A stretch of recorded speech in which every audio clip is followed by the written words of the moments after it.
Hi everybody, Russ and my Hammers 11. Hope you're all safe and well. If you're new to the channel, please consider subscribing, hitting the bell icon, so you're made aware of any time I put new content on. We've got loads of fun stuff coming up, lots of good guests.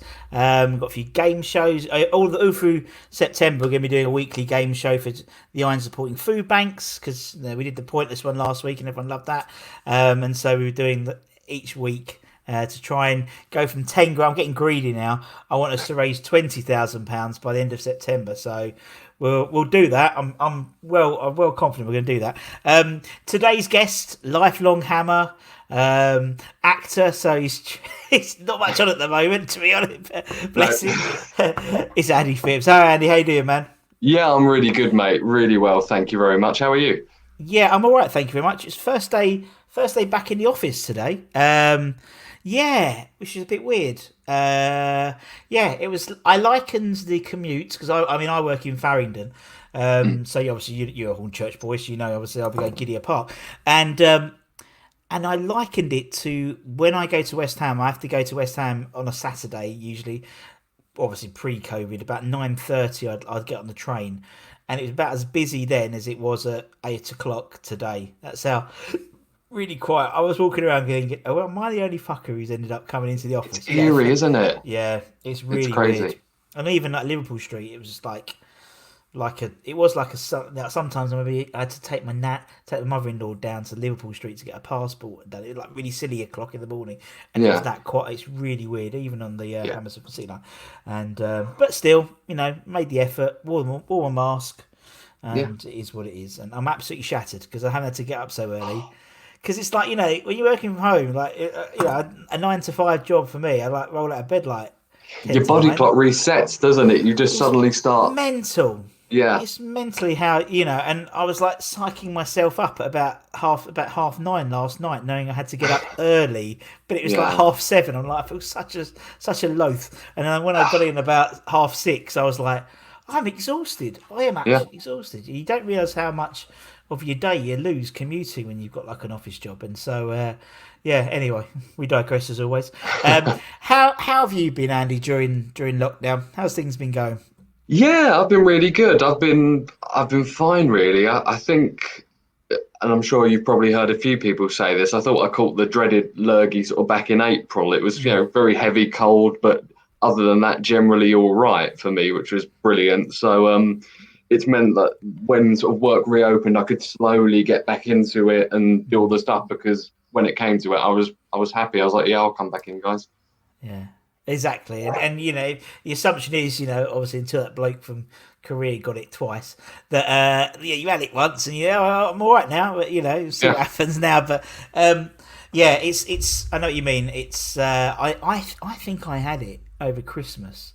Mm. So I think my whole family had it over Christmas because literally every day one of us was knocked down over that Christmas period. Yeah. Like, and Boom, boom, boom. It happens, doesn't it? yeah, The people I and was with, so same thing. so I think I might have had it already. And like, there's not many people I know who've had it. Do you know what I mean? It's like Mm. you would assume that the way everyone was talking about it, millions of people have had it everyone I know, but it's not. I'm probably about 2 people who reckon they've genuinely had it. Yeah.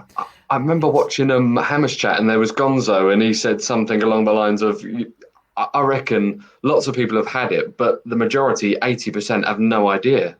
yeah, It's just the way it is, yeah. isn't it? Totally. I know. I mean, there's one guy I know at work who had it because he still complains about. He still can't get. He's recovered, but his taste is still gone, Yeah. and he loves his wine, and so he's gutted. But Oh, yeah, so yeah, it is what it is. But I mean, it's nothing to do about it, is it? It's the same. I mean, but the acting profession, particularly, the theatres, they're not back yet. Although there's a few tentative ones, a couple of the open air ones I noticed are open, and yeah. but not sort of anything like that. And obviously, even like production, like TV productions, we've got a few people coming on soon who were due to come in this week, but they've been called in. So obviously they're trying to get things recorded for TV. It seems Well, that's good before it's hit because the it's, spike. yeah, exactly. For them, they have to be in the room. And I did a project just before all of this happened. And they said the the problem with it is that we can't get to things to then download it, the physical hard copies on hard drives and this and that on SD cards and whatever, and we can't all sit in the same room and do it. I mean, as an actor, you can kind of pre-prepare something and then maybe sort of tentatively plan, but it's all in there, you know. But when it comes to kind of television production, it must be a nightmare. Yeah, it must be. And as you said, I mean, you know, particularly with everything to make it COVID friendly and stuff, it must be logistical nightmare. You know, just think, oh fuck it, just put like, you know, just put an EastEnders on again. You know, and that's basically what it seems to. I mean, there's some of them, you know. Again, we're off topic a lot. I don't know, but I don't care. You know, but like stuff like the Peter Crouch show they did over the summer, that Saturday, that was really clever. How they managed to use, you know, sort of social distancing, and you know they played to the strengths, or so strengths, but you know they played to that sort of dynamic and actually worked quite well. But yeah, it's just like I'm cackling now for some new TV. Do you know what I mean? It's like it's all replays and repeats and stuff like that, and I hate it. Yeah. And they've got no football as well now. It's even worse. You know, I was like, we starved it for 100 days, and then they gave us this feast of like, you know, 90 games in like, was it 4 weeks or something like that? And now it's just nothing. And it was a bit like having a World Cup or something, wasn't it? Because you would sort of you'd watch the West Ham games, and then suddenly you'd find yourself enthralled by Burnley versus Bournemouth or something like that. You know, you'd never complain about it ever again because you were just so excited to have something on the telly and to watch it. You really were. It's absolutely crazy. But I mean, you've got the I think we've got the FA Cup preliminary qualifiers are on tomorrow, and they're doing test games as well. So they're doing like I think it's like 150 or 300. I read today that the West Ham ladies, the first game at home on the 12th is going to be a test game as well. Brilliant. So hopefully it won't be too. I think actually when we played that first week. When we play Newcastle that week as well in Scotland, there's like half a dozen Premier League games are doing test games as well, so that's good. I just don't know what the atmosphere is going to be. Do you know what I mean? It's like it's one thing to want to get back into football. I mean, I watched that Bristol, the Brighton Chelsea game, or just saw the fans, and you're thinking, is it worth it? You know, is it worth doing that? I know it's good having some fans is better than no fans, but for the fans themselves. I guess you just got to see, haven't you? And if nothing else, you can go along and say, well, there was no atmosphere. It was really weird. We're washing our hands every 5 seconds. I couldn't go and speak to Bob over there, but we were there, and hopefully it will never happen again. So it was a one-off experience that we had, which is what it's all about, I guess. You really just kind of got to take the positives out of a very weird situation. Yeah, it is. Yeah, it's been very weird. But I mean, so much so that I was gagging to go and watch us play Brentford on Saturday. And I was there literally sitting there going, oh, why am I here? Because it was such a boring game. But it was like, that's 3 weeks. I don't know how I survived 100 days without football, because I've lasted 3 or 4 weeks, and I was been clucking to get back. Yeah, me too. Tell the wife, but yeah. I was on the way back from work, and scrolling through Twitter, and just suddenly it was like, oh yeah, the under-23s are playing at Dagenham and Redbridge, and I just thought, I could catch that, and then I thought, no, I can't, because no one's going to be there. We're not. So it quickly deflated my enthusiasm. Like, okay, I'll look at it on the phone. Yeah, it's the trouble, isn't it? They played Orient as well, didn't they? They played a couple of good games you could have got to, but well, we'll see what happens. But take some solace in the fact that at least we're playing in the same league we ended in. You know, it's like it could be a lot. It could be Bournemouth, or it could be Watford. You know, even more Watford than Bournemouth, because they're fat. I mean, it was literally the last day. You know, which obviously it's a bitter pill, isn't it? It really is. Particularly, there's no fans there to sort of commiserate the team. And to make things worse, they just signed Glenn Murray on a season-long loan today. So at least we might beat Brighton. Exactly. We might beat Brighton this year. I saw that. I was like, yes. I tweeted about that and thought, well, here we go. That should be a 3 points or a 6 pointer now. I mean, Brighton are a bogey team, but he loves scoring against us. So Glenn Murray, yeah. But I mean, also, I watched it. It's getting better. Obviously, we've done all right over pre-season, and obviously we're through to the Betway Cup final again. You know, no one picks up on that every year. every year. The people moan about we haven't won the FA Cup for 40 years. Every year in that Betway Cup final. Yeah. Bournemouth got through to the final this year, so fair play to them. Yeah. Obviously, I mean, relegation obviously, didn't hamper that. Eddie Howe was obviously a cup manager, if not a league manager for that season. So, you've got to give him his, I mean, Martinez relegated Wigan, and he's still got a big job with Everton. So, and he won a Well, cup. So there we are. exactly, and Belgium manager, and Yeah. he was possibly going to be the Barcelona manager if it weren't for Koeman. He's like, where the fuck are they come? Yeah. And so no, yeah, stranger things have happened at sea, but. And obviously, if you watched any of that Tottenham one yet, the All or Nothing, the Tottenham documentary on Amazon Prime, I can't bring myself to be honest. I find it really quite can't. funny. Although there's lots of West Ham, West Ham goals in there. Yeah. Obviously the Marine, but I find it quite funny. I quite enjoyed the Man City one. I love them anyway. I think they're really good. Like the American football ones are fantastic, and the Man City one was quite good because but obviously the Tottenham one, you watch it and you still watch it through gritted teeth because every time Dele Alli, Dele Alli, I watched it today and. And also, what has annoyed me, they've only put the first 3 episodes, and they're going weekly. And we're not in this age now where we have to wait each week. Now we want it to binge. Exactly, we want it to binge. And they were having a really exciting conversation about toothbrushes and whether you wet the toothbrush before putting the toothpaste on. And Debbie wets it before and after he's put the toothpaste on. There we go. So we've all learned something today. Yeah. About Dele Alli's dental hygiene, but I was just watching it going, seriously, there must be so much better content than putting a conversation about Dele Alli how he brushes his teeth. But yeah, no, it's quite funny and it's quite good. And also, I learned that Eric Dyer speaks perfect Portuguese. Oh really? Was he born there? Was his parents English or something?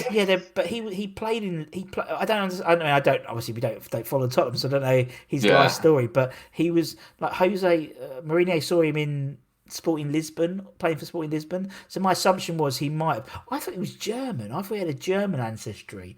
But maybe I'm getting mixed up with Owen Hargreaves. But yeah. But yeah, he talks like in the manager's office. He talks perfect Portuguese with Mourinho, and basically Mourinho says, I liked you as a player. You just got to do it. It's quite good. It is quite good, but it is Tottenham. Yeah, so, you just kind of have to put that aside and then take it as any other club, like the Sunderland one or something like that. Sunderland was brilliant. Sunderland was fantastic. Just because there was a lot of parallels with a previous regime, not the current regime, the previous regime, and. Well, obviously working in the club, and you saw a lot of parallels with some of their players, and it's like some of their staff, and you're thinking, that's this person, that's this person, that's this person. It's really good. But so anyway, at least that keeps it. And also, there's new on Apple Plus, Ted Lasso. Is it Ted Lasso? Ted Lasso, something like that. It's a comedy show about a guy, American footballer manager, and he comes very good Premier League. So there we go. There's our recommendations for the week. Brilliant, yeah. There we go. What I'm doing tomorrow.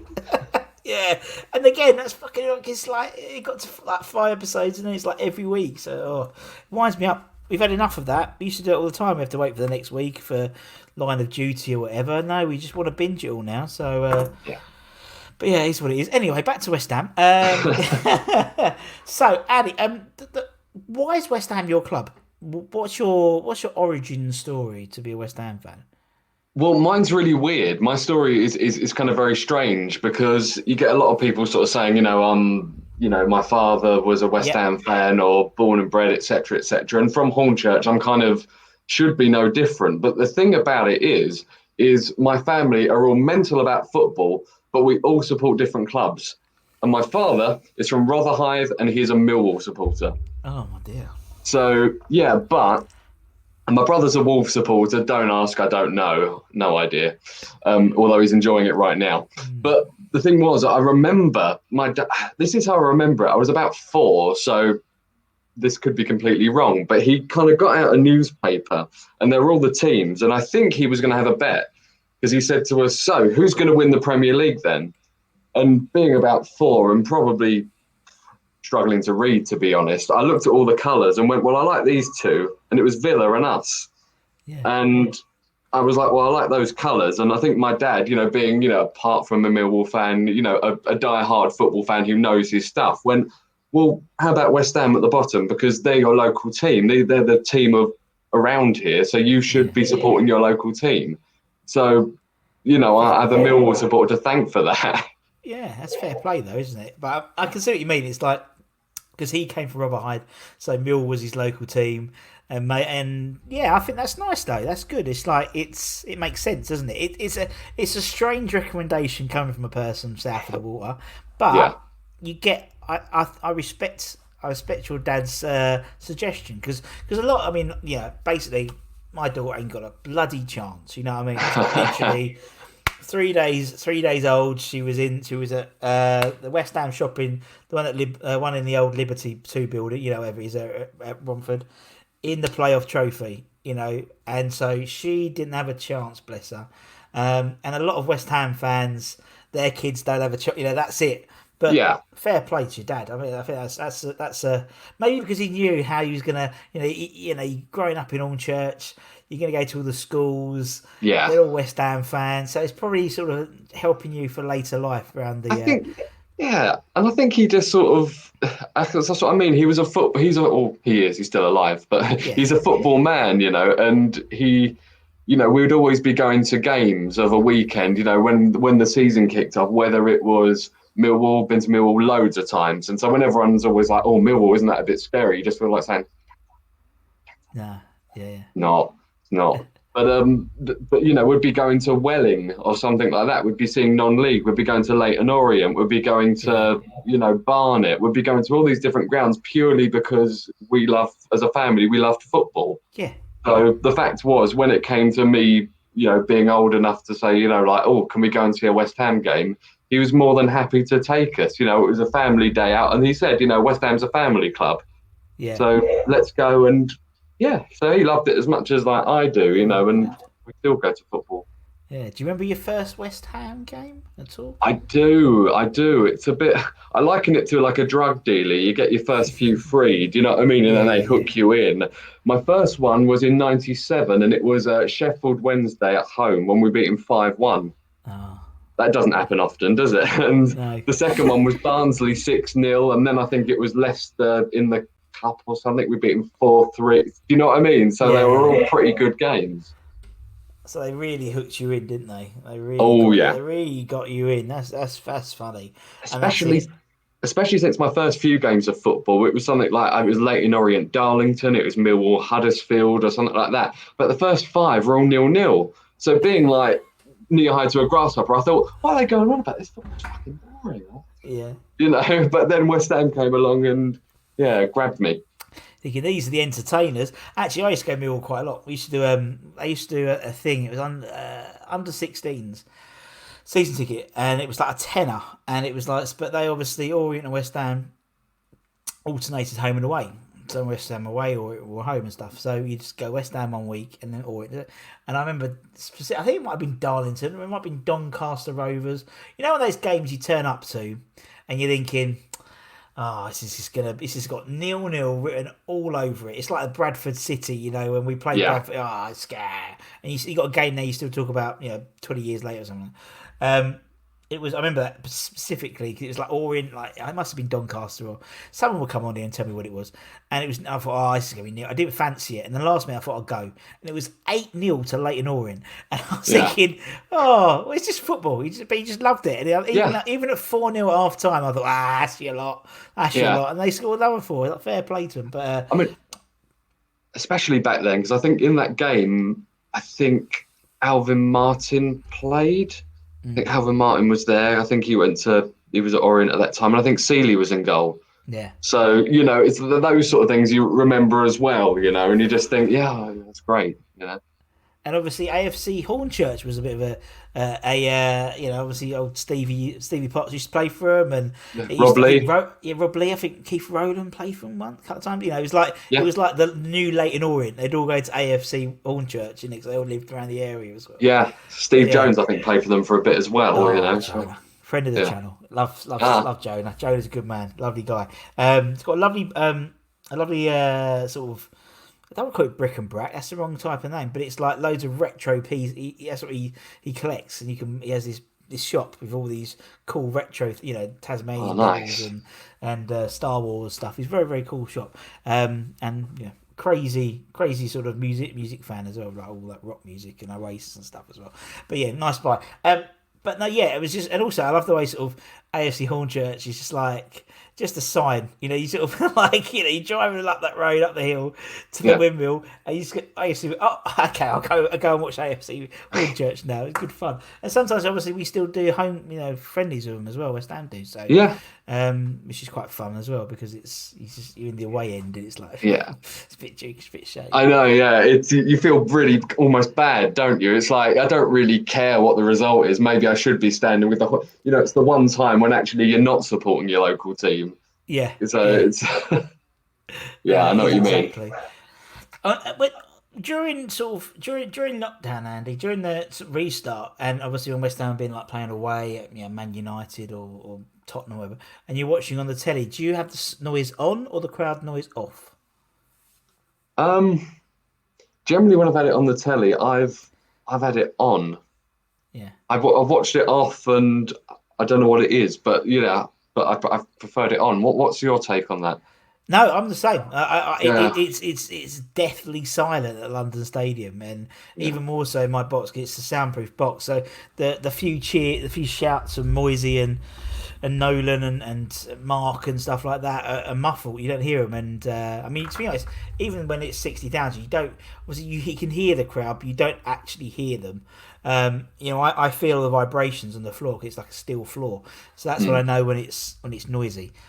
So much so that sometimes I actually put on like the crowd, not like on my iPad, just so I've got something because it's really. And also, I mean, the Brentford game, I ended up watching, chat going on to Amma's chat or Irons United and watching the watch-alongs, and they're good, aren't they? I love them. It's like it's a bit. Atmosphere. I ended up going on the Irons United one last week, the Brentford game, half time. I was like, hello, hi, Russ, yeah. Roving reporter. He's like, because I'm like 2 minutes in front of everyone else. So it's like, I like to sort of, Yarmolenko's coming on the comments. I go, Russ is there, Yarmolenko's coming on. Who's it for, Russ? Anderson. Okay, there we go. Thanks, Russ. And they can see my expression, whether it was a goal or whether West Ham had scored, and they get in preparation for it, knowing a goal's happening in a minute or so. No, it's good fun. It's good. You must feel like you wanted to almost like trick a few people to suddenly go. Yeah. Well, I do. There's certain people I like to trick it. Yeah, it's Nigel Card and stuff like that. We have a bit of bants about it, but it's all good fun. And that's what I love about West Ham. Like, all that. I mean, you mentioned Hammer's chat and Gons and Gio and Charlie and everyone. I mean, obviously, I've only been doing this for 5 months or whatever, and they're all just lovely people and really and they all sort of. I don't know. It's just that part that West. As you said, your dad said they're a family club, and you just get that sense of family togetherness and stuff, and it's lovely because I don't think you get that in most other clubs. No, because community. We've said this before, and I'm sure millions of people have said it, but you don't support West Ham unless you want to, because why else would you? Because we don't win cups or haven't done for the last God knows how many years. So the memories of, do you remember that player? Do you remember this player? Do you remember when that happened? They're the strongest things for us, because otherwise, and having a chat with somebody and sort of reliving those kind of that, we're a very nostalgic club. Yeah. Sometimes I think almost to our detriment at times. We really are. But but also we love it too. So it is, and you're right. It's. I think because of the way West Ham has always been, and that's the point I always try to make, because obviously, not hiding the fact there's a lot of animosity amongst people at the moment. There has been since the Bond scheme. It doesn't matter who's in charge. And actually, even more so, in the we had some guys on here who've been supporting the Hammers since the mid '60s, obviously during the heyday of Moore, Hurst, and Peters, and they only finished sixth most in the league. That's their best ever. It's like these three won the fucking World Cup, and that's the best three players that England had, and they still didn't end up winning fuck all. Obviously won cups and stuff, but didn't win the league, and they struggled, and they had teams got relegated, and obviously Brooklyn and that famous 1980 squad were in the championship at the time. I think nostalgia. I think people still have this rose tinted perception that everything was better in the 60s and 70s and 80s, and but our best ever position has been third, and we Yeah, still revel in the fact that we finished third. And it's like, yeah.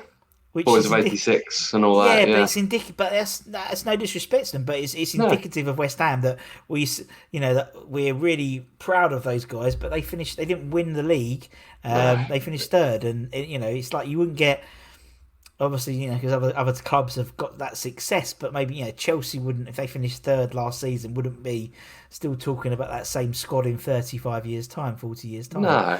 And I say this kind of almost tongue in cheek, but when I meet people who aren't football supporters, or if I'm going on a date with a girl or something like that who's no interest in football whatsoever, I'll say West Ham are a big club. We're almost like the biggest club not to have won very much, though. Yeah, it's true. You got you filter it down, and then we're always sort of that seventh, there, but still haven't sort of and hopefully the best times are ahead. So let's. We always, that's all. We've always said that, isn't it? Every year. So every year is our year. I mean, I'm full of confidence that next season's ours. I don't know why we haven't signed anyone. We've sold players, but I'm still confident we'll have a good season. I don't know what it is. It's just West Ham and blind optimism, but it is what it is, and we love them for it. And as you said, things like this channel, it's all about looking back and being nostalgic, and it is, and that's what's nice, and even when we did game shows and things like that, it's all fun and games. It's all a bit tongue in cheek, but it's nice to give people a shout out. We all know, the legends of the club, the Phil Parkses, the Bonzos, Moros. There's no denying those, but it's nice to give a moment to shine for John Pansel or Shamak, or these guys have lived our dreams. They, even if they played 10 games or Neil Finn, he played like one game for us, the first team in goal, but he lived every of our fantasies, and that's to put on a West Ham shirt. So it doesn't matter if they were good or bad, they still played for West Ham, and so it's nice to give them a moment to shine. And Totally. Many have been given a moment to shine. So as a nice segue, let's talk about your Hammers 11. So obviously we interview people. Now the whole idea is obviously it's 11 people. The only rule is you have to be alive to have seen them play. That's the only rule, really. Everything else is out the window. So you can do what you want, talk about who you want, whether they're good, whether they're bad, whether your favourite, whether they're your French-based Hammers 11. It doesn't really matter. Only 3 people we've interviewed have not done a Hammers 11. And so that was Mr. Harry Redknapp, Mr. Ian Bishop, and it'll be released by the time your video comes up, Nigel Reo-Coker, who I interviewed yesterday. Nice. He didn't pick his 11 because he waited the fans to decide. So sitting on the fence, well and truly there, Nigel, weren't you? Yes, he. At least he's not upsetting anyone. Put it that way. Exactly, and fair. I think that was why Bish didn't want to do one for the exact same reason. Didn't want to upset anyone, and Harry, just because Harry was just talking about the good old days and didn't have time, ran out of time to talk about his 11. And you'd take that from someone like Harry, wouldn't you? Honestly, every day it's just like, you talk, we'll listen. Go for it, mate. And you could just listen to him all day. That's the great thing about him, and he would have if you hadn't, unfortunately, had a bit. Anyway, you're 11, Andy. So I'm looking forward to this because it's sort of like mid 90s onwards, I'd say probably, and that's sort of a good era. I think there's a lot of good players in there. Or a lot of players, if they're good or not, it's up to you. You have to decide. A mixed bag. A mix, that's what I like. So we'll start off in goal. So who's in goal for the Andy 11? That's the question. I've put Shaka Hislop in goal. I've put Shaka in. Yeah. Big fan. The thing is that I grew up, I've seen Ludo play. Ludo was in goal for my first game. And there's always this thing between fans. I've never seen Phil Parks play. I'm not old enough. Neither. So it's there's always that balance. It's like, who is better?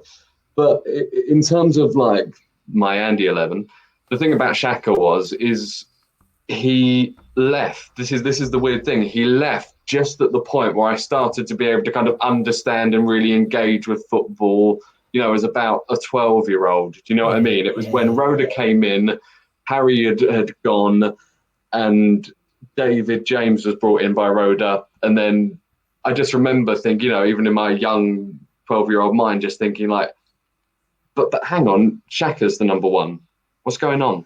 Yeah. And when he left for Portsmouth, I just remember the feeling. I just remember being gutted.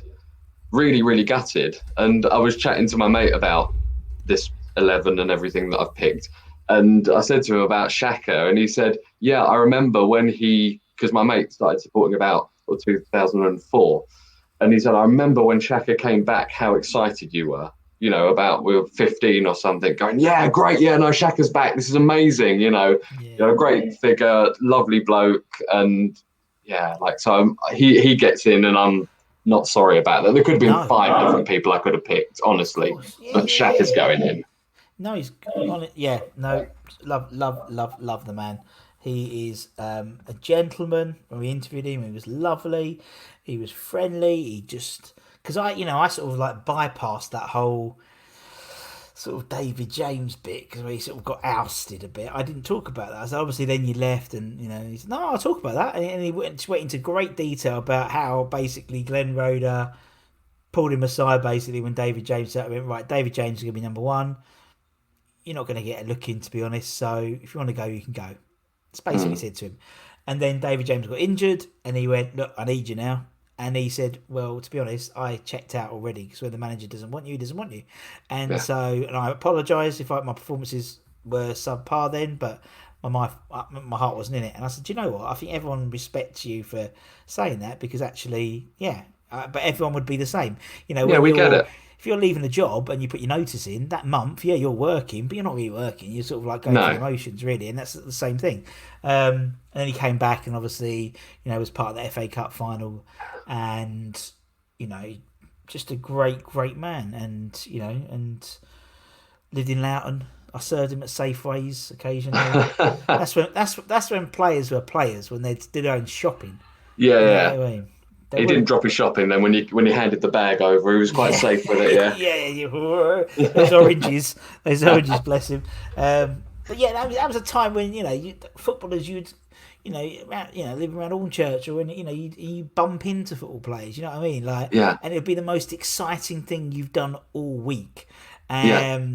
Nowadays it's all Deliveroo and Ocado and stuff like Yeah. that. You don't get that anymore now, which is a real shame because it's just such a as a young kid seeing like out not on the football pitch. It's like when you used to see your teachers during summer holidays or Yeah. something like that. It's the same thing. It's like no, it's They Mr. exist in the Rayner, same it's Mr. world. Rayner. Yeah, it's like your two worlds collide, and it's really bizarre. But Shaka, yeah, great man, totally agree.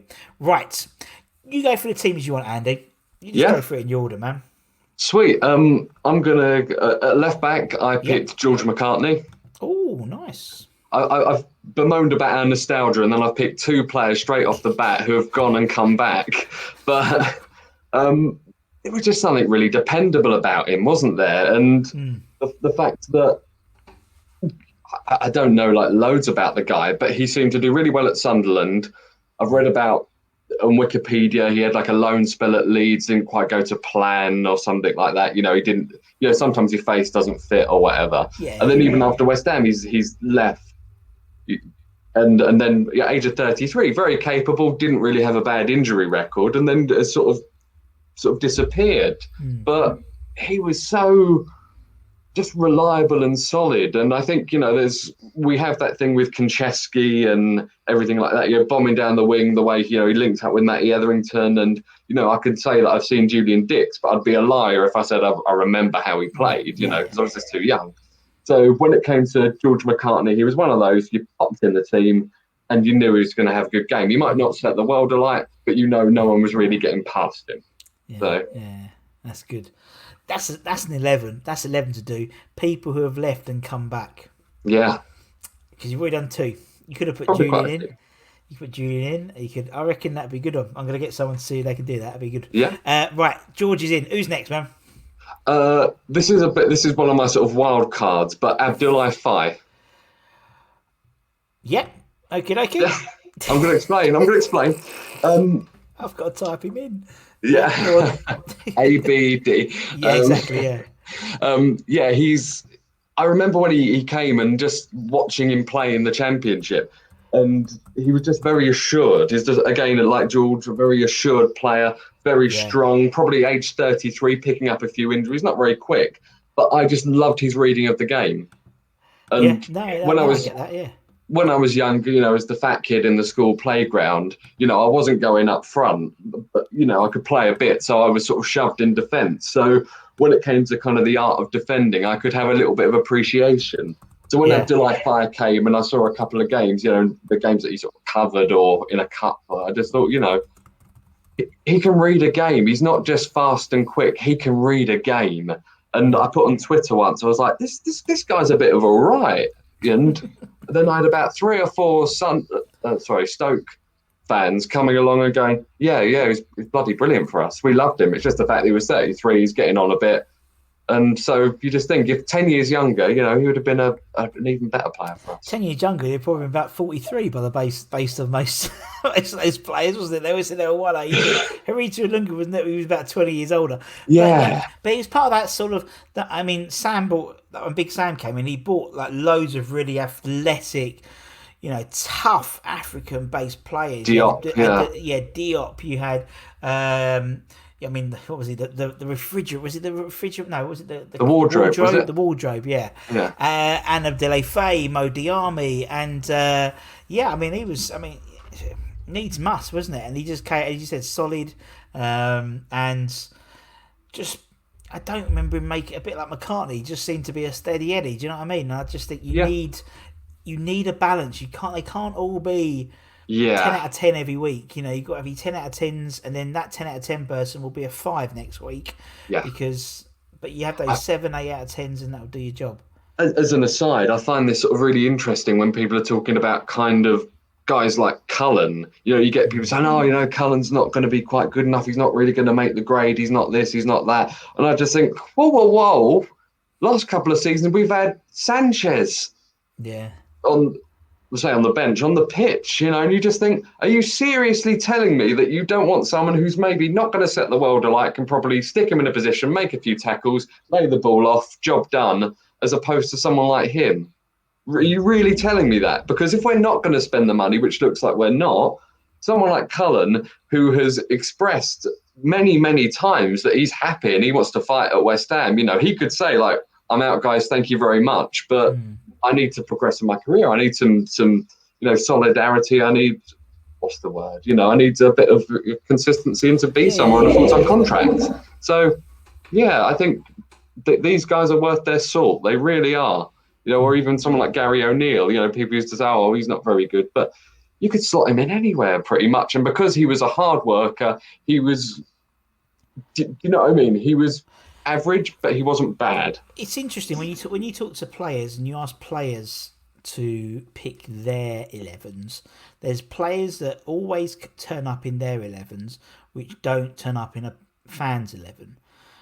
I mean, not Gary O'Neill, but that type of hard working. He's integral to the team, but you don't know he's integral to the team.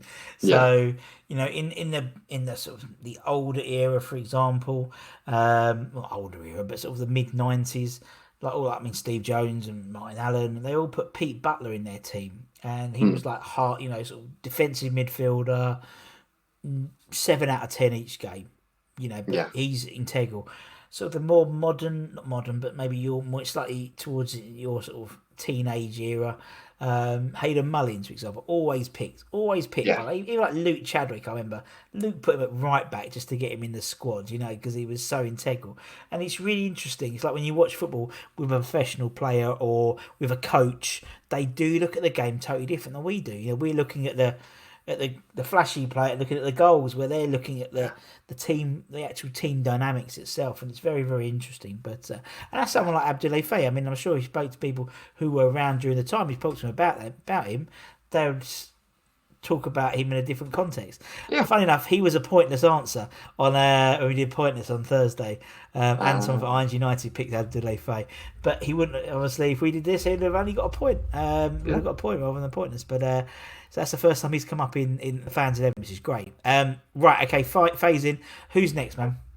I could have picked Slav, but again, like I said, I don't particularly remember him playing, so I went for Danny Gabidon because he kind of had a bit of everything. We got a good deal for him. It was, 3 million, including Collins. He was fast, he was quick, he was skillful. I mean, it was one of those where it was like the question of, was he going to make that step up? because he'd been at Cardiff, no one had picked him up yet, and he came and he set the world alight, didn't he? He won Hammer of the Year. He was great. And if I'm listening to your stream with Matty Etherington and everything, and he said, if it wasn't that he didn't have a good career, he did, but if it wasn't for his injuries, he probably would have gone on for a few more seasons because he just had the brain as well. Definitely, and unfortunately, that's far too often the case with West Ham players. It seems. I'm sure other clubs that happens over other clubs as well.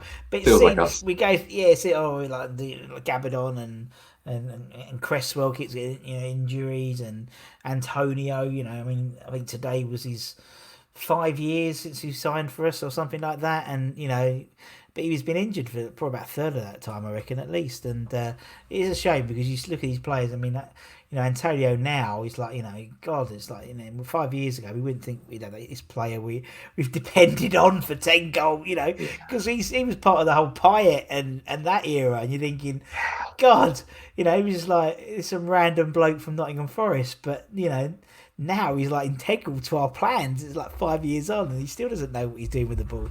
But it's funny how some players just change. As Gabadon, and to be fair, after he sort of then retired really, and then now he does a bit of punditry and stuff. He's on Instagram doing his DJ sets from his life, which is quite funny. But yeah, it's a shame because I think he'd be a really good defensive coach because, as you said, he had the brain, and maybe he's doing. I don't know, but you'd think natural progression would be to impart that sort of defensive wisdom onto people. But who knows? Who knows with Gabs? Right, okay, Gabs is in. Who's next, man? Right back, I've got Sebastian Schemmel. Yeah, good shot. Again, maybe a player that I don't remember so much, but it's sort of more the funny sort of story attached to it, because I remember when I was younger, going up to the railings, getting autographs and everything like that, and talking to players, and being a kid as you do, I thought, oh, this is a good idea to practice my GCSE French. So I'm speaking to him, doing all that, where's the post office and all that business, and saying, how are you and everything, and he's going, oh yeah, in French, how are you and everything. And I remember in my textbook at school, there was this word, and I thought it meant, like, judging by the translation, it was like, oh yeah, I'm all right. And it was bov, which means I've discovered since just means like that. So twice I've spoken to this geezer who thinks, oh, as a young fan, he's speaking to me in French, this is really sweet, oh, I'm good, yeah mate, how are you? And I've just gone, all right. So that's my Sebastian Schemmel story, for no other reason but for that. Oh, bless him. Yeah, I know. Bless him. But isn't he? I'm trying to track him down. He's in Luxembourg. He owns a bar in Luxembourg called Upton Park. Oh yeah, I heard about that recently. It's all like decked out and. Yeah, it's funny. Got to go there one day. I'd love to go for a little pilgrimage there. But bless him, he did. He was on the last game of the season, wasn't he? Like at Upton Park, and he got in the cab. He was one of those guys, and you just think, yeah, fair play to you, mate. So many people wouldn't bother, but you came along, Yeah. Oh, of course, yeah, the famous cabs, wasn't it? Oh, God, yeah. Yeah. That was a fun day. Right, midfield. Let's go to midfield. Who's in midfield then? You go. Which position first, man? Cool. I mean, judging by a few of the videos, it sounds a bit like a stuck record, but I'm going to throw in Matty Etherington on the left. No, yeah, I think there's definitely a school of thought. There's a group where it's very much Matty Etherington. There's a group which is very much Dev. There's a group which is Payet. Yeah. And so no, but I think your sort of time frame. I think Etherington would be your left wing of choice. Yeah, the thing about him is just the fact that we said before, he's an out and out winger. He would bomb down the wing, and considering he wasn't a particularly big bloke, he put himself about and he put himself in the firing line. He relied on his pace to beat the man who would inevitably try and tackle him. But actually, if he got chopped down, he got up and he did it again. Yeah, and it's not a criticism, but when you think of someone like Matt Jarvis, who was there, both footed, very good, England cap, etc., bought him record signing and everything. And I know he had his injury and he seemed like a really lovely bloke.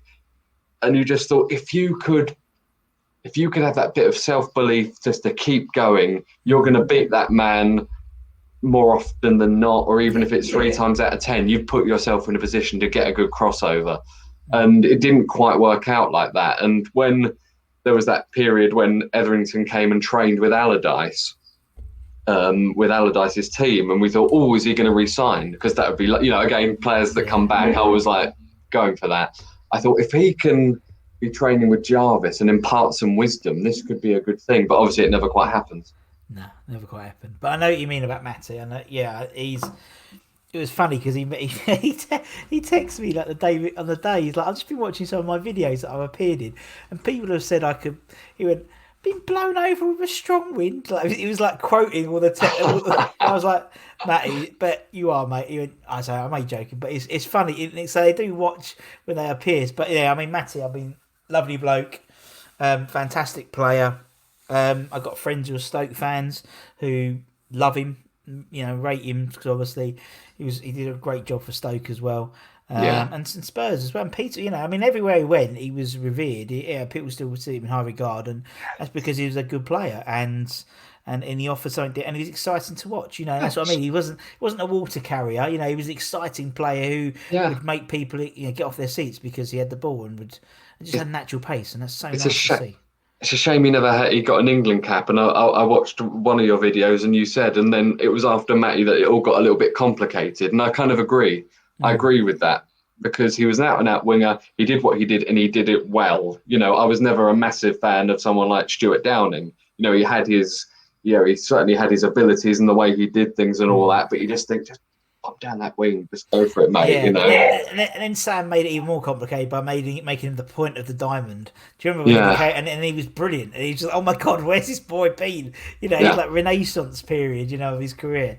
But yeah, I think after him, after Downing, after Effington, there wasn't. Bowen, but he's on the right. And again, but I think he's actually left-footed, and they put him on the right. And so even that, it seems that he should be on the. I find it really off-putting that. And actually, Matty agreed, didn't he? And I said to him, why do people go on the wrong wings with their wrong feet? And he goes, I totally agree. And I was like, well, of course you do, because that was your fucking job. That's what you did. But I know what you mean. But it is what it is. But yeah, Matty was a great guy and was a fantastic servant for West Ham. And in that sort of modern era was still highly, and he loves the club, and that's came through. Yeah, they all do. Everyone I interview, all the ex-players, whether they've been here for, I don't know, Tony Cottee or Macca or John Pantzer or even Luke Chadwick, they all love their time at West Ham. Even Nigel Reo-Coker loved his time at West Ham. Although he said, I had some troubles with the fans and stuff, but West Ham was a proper club, and I loved it, and it's true. And that's what you get when these players leave. Very few people leave and slag off the club, and if they do, they're just booed every time they come back and manage Chelsea. That's what happens. Right, okay, Matty's in. Who's next then, Andy? I've got in central midfield in a kind of a defensive role. I've got Cheku Kouyaté. Ooh. When he joined, I remember this is when WHO employee he was sort of starting tweeting. It was around, I think it was like one of the first summers that he started sort of revealing stuff, and he said about Kouyaté was going to sign. And I remember reading things about him, and there was this fan in Belgium who said basically he does everything apart from the ability to deliver a long pass. And it was true. When he was in the mood, especially in the early days, that first season and everything, he was a marauder, he could tackle, he could head.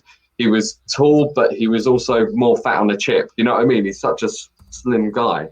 And I just remember this clearly when we signed him, because I'd taken myself off on this day off and gone around the British Museum. And I remember in the sunshine sitting on like this marble plinth outside, waiting in the sunshine, just refreshing the Twitter page, and just thinking, when's he going to sign? When's he going to sign? Because we'd never had anything like that before in terms of in the nose or insiders. And we got him, and I thought he was good. I understood why he went in the end, because sometimes you just need a change of scenery. But I really liked him when he came here. Yeah, and because obviously when he was at Anderlecht, he was a centre back primarily, wasn't he? And obviously then he became a defensive midfielder, and to be honest, I think he might have been. I might be mistaken. Like, it might have been Bilic or someone towards the end of him before he left for Palace. I think they put him back into centre back, Mm. if I remember, and he would look really confident there. You're thinking, well, again, it's a similar thing when you buy players and play them in the wrong position. It's like if he's a good, just put him centre back. Fucking hell, he's a Yeah, good centre, and so. But he was a lovely bloke, and that I mean, obviously you had him, you had Sacco, you had lots of these sort of African-based players at the same time. And do you know what they were when we used to the player signings, and when we used to at Upton Park, and or even at the London Stadium, and they honestly all them Alex Song, um, all the African based players were literally there for hours signing literally every kid. They loved like interacting with the fans. And Kyoto's, I always hear that, when he was that sort of singing the Payet song at the yeah. player awards and stuff. He's a lovely bloke, really really friendly. I had the pleasure of sitting there watching the FC Burka, such a random day, watching the FC Burkakara game with him and Saka, I and it was amazing. They were funny, but yeah, obviously wasn't privy to any of their in jokes, but it yeah, was amazing. Really, really, really nice bloke. Lots of time, which is nice, because again, not a lot of people see those things, and even more now yeah, because you can't put your hands for the railings anywhere and get people to sign stuff. So it's yeah, nice when they actually bother and stuff. Anyway, Kiarte's in. I'm liking this team. And yeah. who's next, man? Next is a great player, really good player, Yossi Benayoun. Oh, Yossi. Benayoun.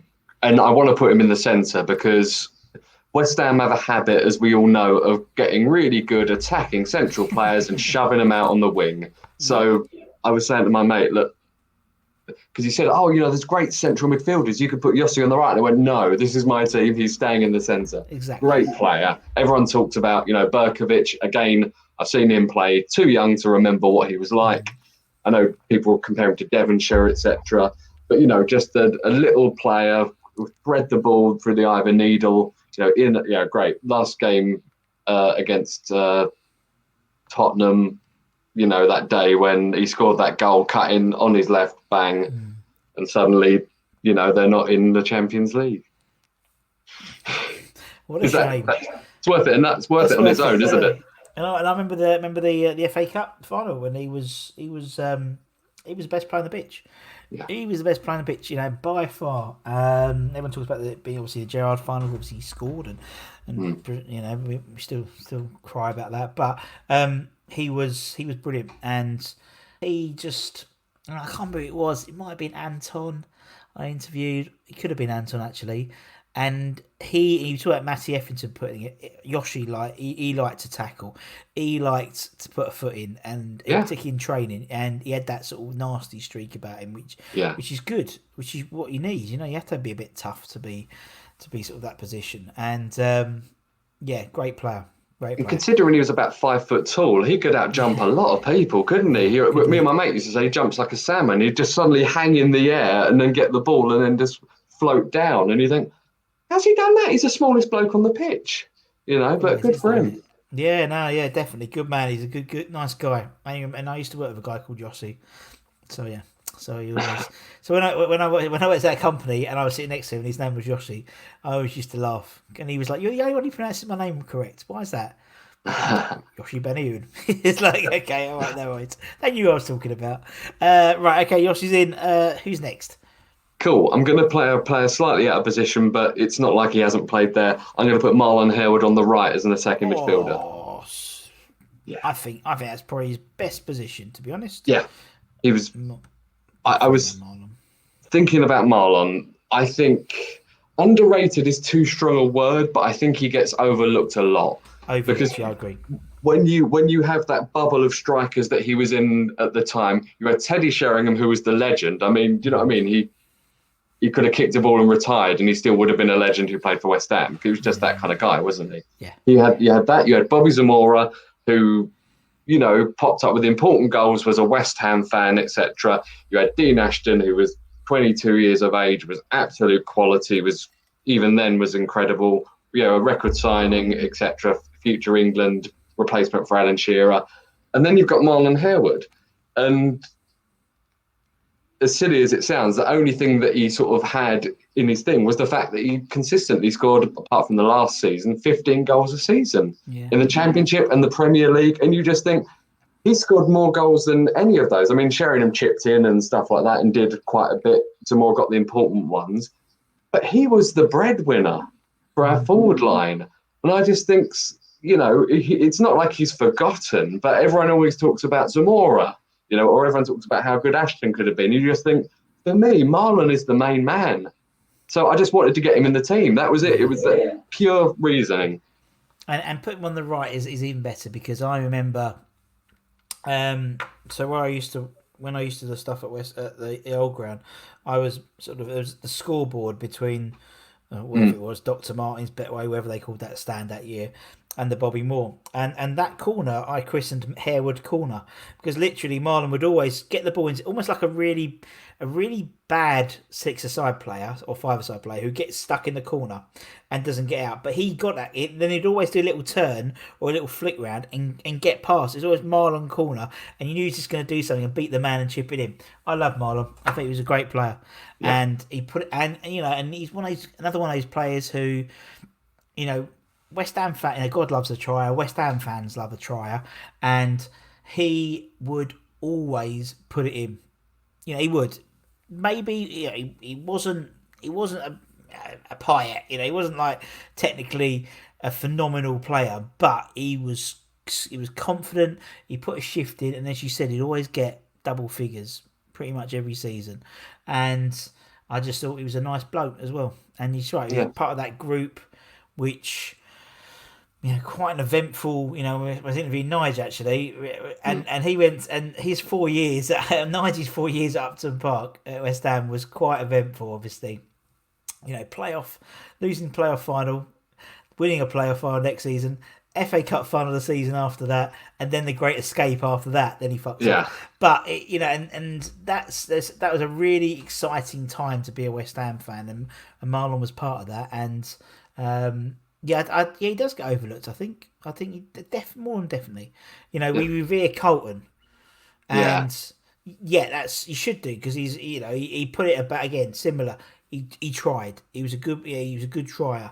But I think Harewood just had a better goals. He scored more goals, and he's a striker. So he had ability. He did have ability. I thought he was a great player. Right, I'll put Marlon on the right, and who's going to go? Who's going to be your first striker? Then Andy. They wouldn't make a very good. Maybe they would. It wouldn't make a very good pairing up front. But the first one I'm going to go for is just TC, Tony Cottee, the Tiny Terror, just because he was the number 9 when I started supporting West Ham. And that stays with you when you're a kid, doesn't it? Everyone remembers the number 9. And Tony Cottee was that person. And, I saw him play a few times.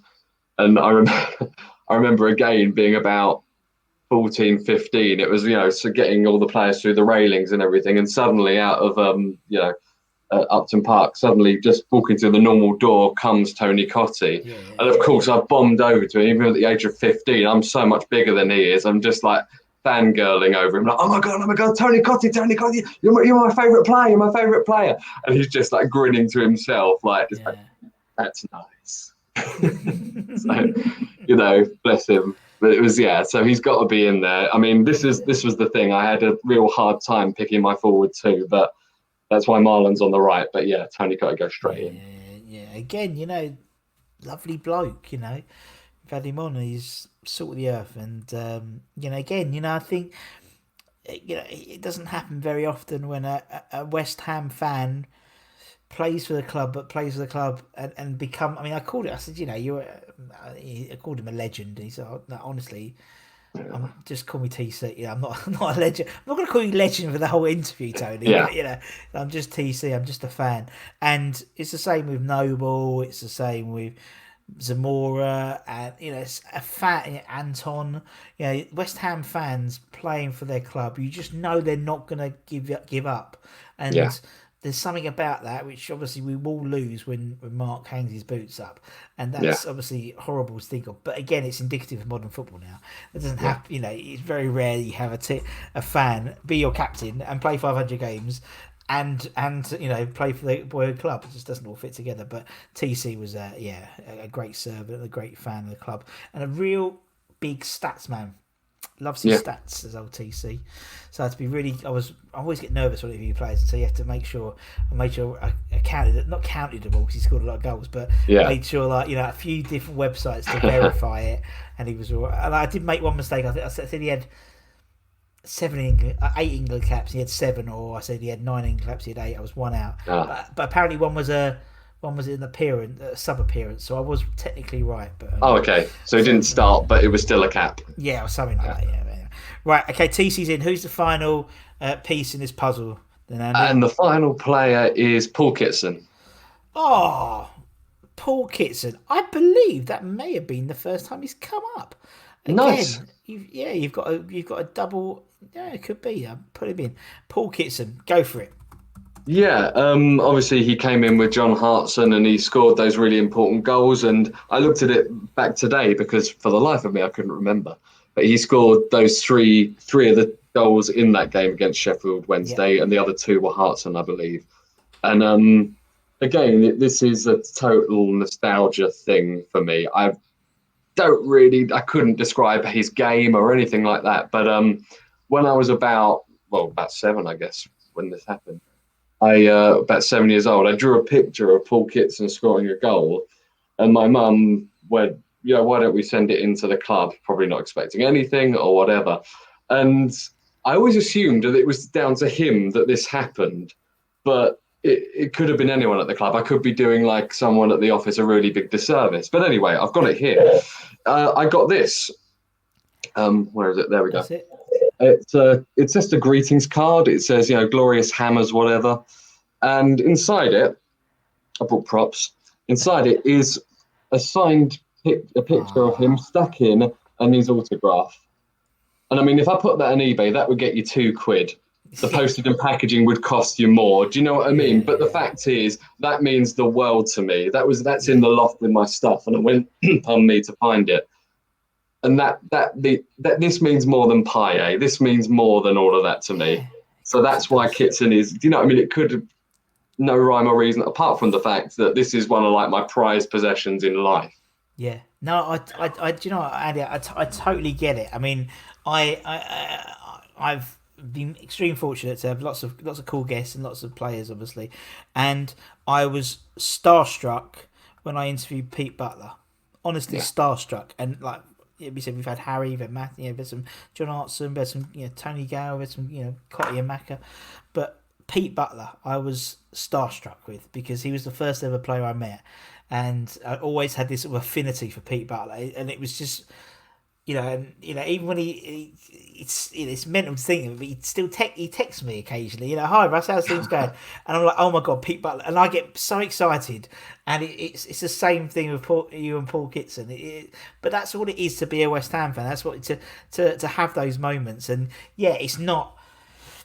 It isn't Ronaldo, it isn't Messi, it's not Di Canio, but it's someone who's important to you, and Paul Kitson.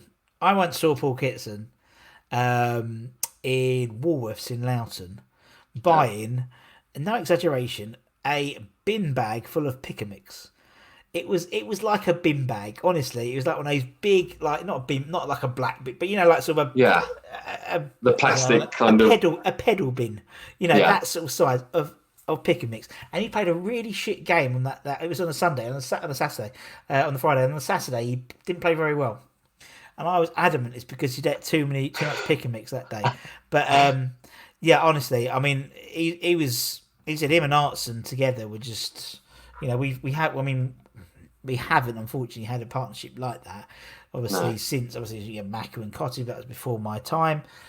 Hartson and Kitson would have been Ashton and Bellamy, would have been Andy Carroll and Chicharito. You can see them you can see these players. It's like, it would have been so good. But they were brilliant. And, Hartson obviously got the plaudits, but, Kitson was just as obviously Hartson scored a lot more goals, but Kitson was integral to keeping us up them two that year.